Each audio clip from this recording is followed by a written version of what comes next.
Hi, welcome back to the basement. I'm Steve Lewis. Today I'd like to talk about the Beach Boys' November 1965 single, The Little Girl I Once Knew. This episode is going to be, in a way, a sort of a companion piece to episode 61, The Beach Boys Party. Both The Little Girl I Once Knew single and the Beach Boys Party album were released within a few weeks of each other in November of 1965, and their fates are largely intertwined. But before we start talking about the single in depth, let's look at where U.S. pop culture was in late 1965. I talked about the hit albums of this period in the Beach Boy Party episode, so I won't go over that again. And with this being a single release, it's more appropriate to talk about the hit singles at the time. At the time The Little Girl I Once Knew single was released, the top 5 records in the U.S. were I Hear a Symphony by the Supremes, which was at number 1, 1, 2, 3 by Len Barry, Get Off My Cloud by the Rolling Stones was at number 3, Rescue Me by Fontella Bass was at number 4, and at number 5 we had Let's Hang On by the Four Seasons. I've seen a couple of slightly different release dates for the Little Girl I Once Knew single. Some sources say it was November 22nd, others say it was 5 days later on November 27th. Whichever way it was, on the newsstands, news magazines like Time and Newsweek were covering the blackout that had plunged much of the East Coast, including New York City, into darkness during the Tuesday night rush hour on November 9th. Life's cover story was also about the blackout, while Look magazine went for a surprising report on the fast-changing South. TV Guide featured Ephraim Zimbalist Jr., star of the FBI, on its cover, and had listings of all the college and pro football games to look forward to during that week of Thanksgiving, as well as all the parades and TV holiday specials. Non-news magazines already had their December issues on the stands, including 16 magazine, which was aimed squarely at early teen and late preteen girls. I think even in 1965, most actual 16-year-olds probably considered themselves too mature to read this and scoffed at the title. The Beach Boys didn't receive a lot of coverage in 16 magazine, but the December 1965 issue did feature Carl Wilson on the cover, sandwiched between Dave Clark and Ian Whitcomb. It's a sign of how strong the British invasion still was that of the 9 faces on the cover, only Carl Wilson and Cher weren't British. Besides Dave Clark, Carl Wilson, and Ian Whitcomb, you have Cher, Marianne Faithfull, Brian Jones, Donovan, Jane Asher, and Paul McCartney on the cover, and the cover promises a kicky color pinup of the Beach Boys inside. When you open it up inside the front cover, you have that kicky color pinup, which of course is the same shot that was on the cover of Beach Boys Today. It's just cropped differently and printed the right way around rather than backwards the way it appears on the album cover. Elsewhere in the issue, you get Sonny and Cher answering 100 intimate questions, including literally, what is your favorite food and what is your favorite color? You get some photos of the new TV show Hullabaloo, the way out show that's really in. In the center of the magazine, you get what is described as a kissable full-color portrait of Desi, Dino, and Billy, featuring 2 of Carl Wilson's future brothers-in-law. Jan and Dean are featured in the Spot the 5 Errors contest, which aggravatingly I've only been able to find 4 of the 5 errors myself. Neil Aspinall tells all about the Beatles. I'm sure he does. There's a comedy section featuring David McCullum and Robert Vaughn, those 2 dream dolls from the Man from U.N.C.L.E. TV series. A new contest where you could win a personalized treasure chest from Desi, Dino, or Billy, your choice. Another unusual artist to feature in 16 is Two Sides of Bob Dylan. The inside back cover features a kicky color pinup of the Byrds looking surly with half of McGuinn's face cropped off. This one must have made some parents a little nervous back in 1965. And the back cover features The Lovin' Spoonful. Elsewhere on the newsstand, you had Reader's Digest with former Vice President Nixon asking, why not negotiate in Vietnam? And advice columnist Ann Landers asking, going steady, who needs it? Of course, being December issues, there was a lot of focus on the upcoming holidays, with Popular Mechanics showing how to build outdoor action displays. Popular women's magazines, Better Homes and Gardens and Woman's Day, put out their Christmas issues. For the sophisticated man, Esquire and Playboy had their Christmas issues out.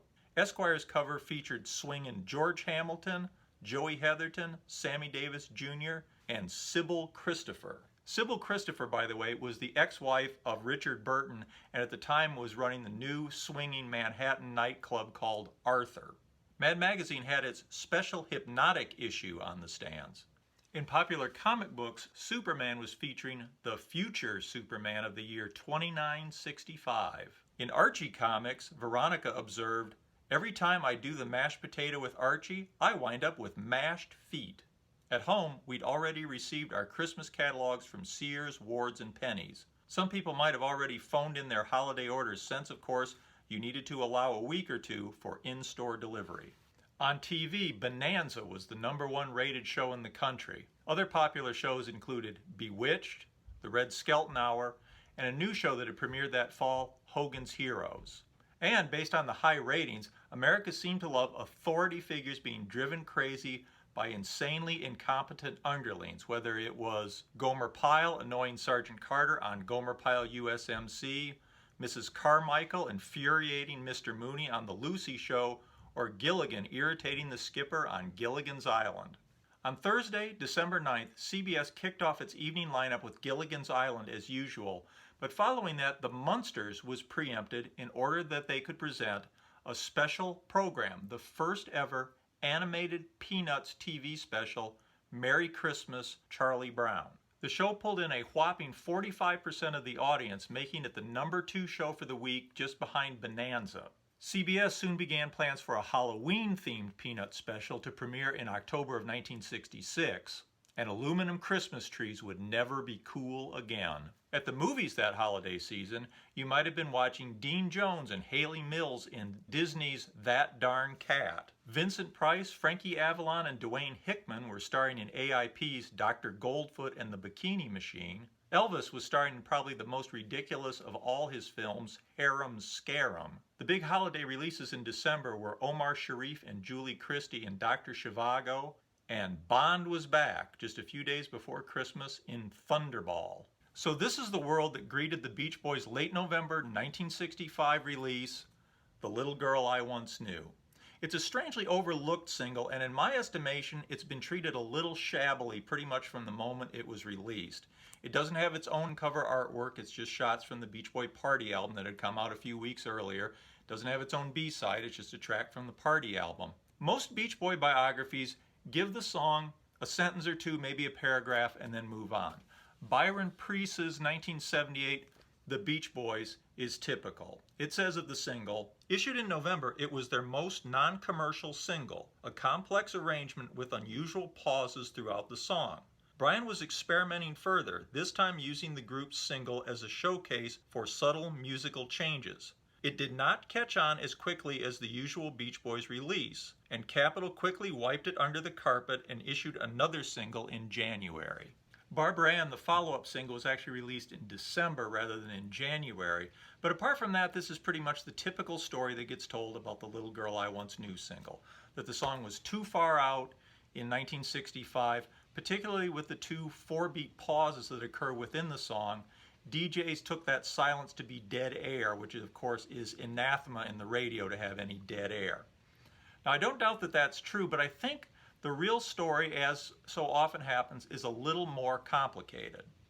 As we talked about in episode 61, The Beach Boys Party, the Beach Boys had recorded the Party album in September of 1965 in order to provide Capitol with some product for the Christmas season. The first sessions for the Little Girl I Once Knew single took place on October 13th after the Party album was already in the can. It was completed with a vocal overdub session on October 24th. One day prior to completing the single, the Beach Boys recorded an appearance for an upcoming Jack Benny television special. They performed their recent hit California Girls to a backing track and did a live version of Barbara Ann from the upcoming Party album. They didn't do The Little Girl I Once Knew, which was going to be their new single. Now maybe this made sense because the Benny program was aired on November 3rd, the Party album was released on November 8th, just a few days later. But we can see already at this point, Barbara Ann is getting singled out for special attention and promotion. Depending on which release date you go with for the Little Girl I Once Knew single, it came out either 14 days or 19 days after the Party album. and it's pretty unusual to release a non-album single that close to an album. The Beatles actually did something very similar just a few weeks later in early December when they released the We Can Work It Out single and the Rubber Soul album on the same day. But let's face it, there was plenty of room on the charts for both a Beatle album and a Beatles single, and the tracks were kind of complementary. They went well together. Little Girl I Once Knew is vastly different from Beach Boys' Party. They don't complement each other, and I think the emphasis on Beach Boys' Party probably detracted from the reception that the Little Girl I Once Knew single received. The main thing was a new Beatles single was not released right away. In the case of the Beach Boys, the Barbara Ann single was released 4 weeks or less from the release of the Little Girl I Once Knew single. And did Little Girl I Once Knew really do that poorly? Let's look at the charts. Here's a graph showing the relative chart position week by week of the Little Girl I Once Knew single and the prior 4 Beach Boys singles. This dark blue line is Dance, Dance, Dance. This orange line is Do You Wanna Dance? Sort of gray or green line is Help Me Rhonda, which eventually goes to number 1 up here. And the yellow line is California Girls, eventually going to number 3. Now each of the Beach Boys' 4 prior singles had all peaked in week 7. Each one of them hit their peak in week 7, and then they began to taper off and stayed on the charts for a few weeks after that. But I've only taken it out to week 8 here because they all peaked in week 7.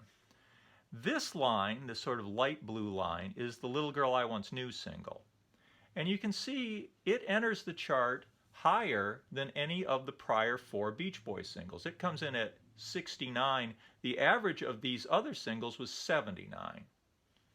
Let's look at week 2. Week 2, it's doing even better. It's at 42 already. Average of the prior 4 singles was 57. Now in week 3, it's gone average. It's at 32, where the average of the prior singles was 30, with Help Me Rhonda being down here at 35 in its 3rd week of release. Now things go a little bit wonky here in week 4. It's at 26, where the average of the other singles is 16. So it is a little lower here. Then it eventually goes 21, 20, 34, 58, and then the Little Girl I Once Knew single drops completely out of the top 100. But here's the odd thing to me. The release of the Barbara Ann single comes 2 days after this chart comes out. So right about here, you get the Barbara Ann single released.